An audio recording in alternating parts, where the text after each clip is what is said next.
Some of you ask about making the dough. Now what I usually do is I start with a couple of cups of flour. And then I set another cup out here to use when I'm rolling.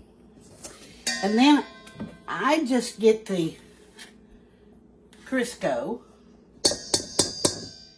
And you want to put enough in that the pastry cutter will cut little tiny beads of shortening. And that's kind of a judgment call. I'm going to move over here a little closer. It's easier for me to have this down on them. But what you want to do is, now Roger here is going to use the cutter, the pastry cutter. And the whole goal of this is to just cut enough. You can rake this down the back side and the inside to get rid of your excess to make sure it includes itself. And the whole point is to get your dough so that it's just full of little beads of the Crisco. And you just work it and cut through it. And every so often you want to pick up your pan like this and rake from the bottom. Yeah. Because see how that flour hides down in there? So you have to kind of work that around and make sure you get all that flour included. Now you can see that Roger's starting to get some really good little beaded dough. He has to keep raking his flour up in it. The whole goal is just to have some good, see how that flour has hidden down in the bottom? You have to just kind of work that dough up so that you just have a really good moisture laden through the Crisco, throughout. The oil of the Crisco is kind of throughout the flour.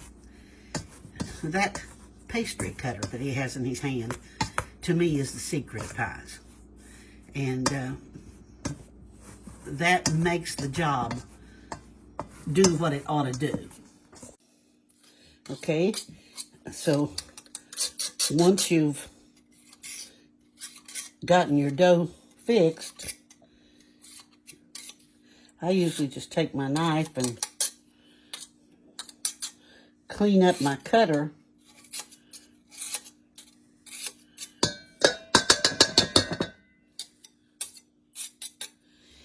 And then the next thing I'm going to need is just a little bit of water.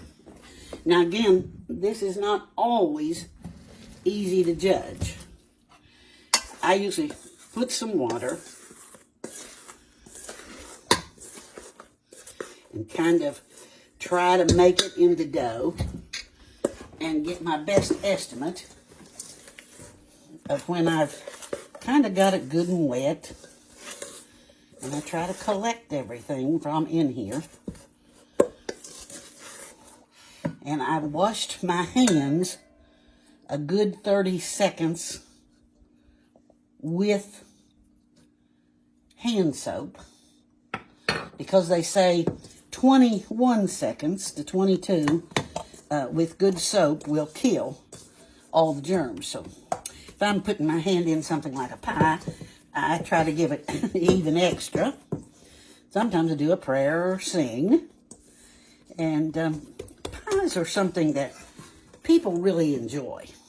Now today we're trying something that I haven't tried for a long time. I usually cut it into 2 balls so that I can have enough for my 2 pies, or for a pie and a crust. This time we're going to try to make a cream pie. We're going to do it just out of pudding. But once I get my dough into the ball, I kind of work it just a little bit and kind of make my flour all even. There's quite a bit you can do with your hand before you ever start with your rolling pin.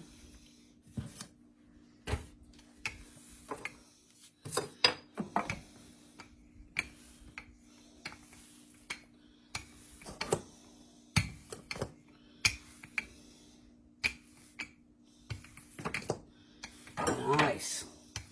Nice, very nice. Okay, he can stop that because from here you've seen what I did in the other video. Okay, since I'm wanting to bake this so that I can put pudding in it, what I'm going to do is I've prepared it just like I always did. And then I'm going to put in a Reynolds wrap.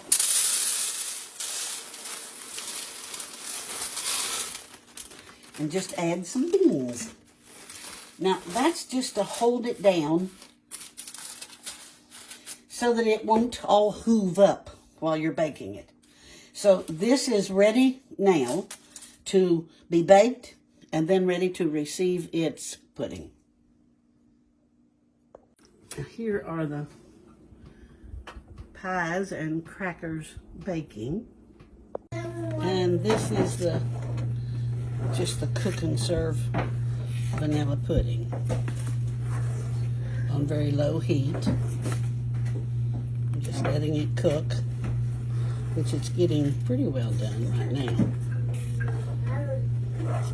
And then it will go into the pie pans.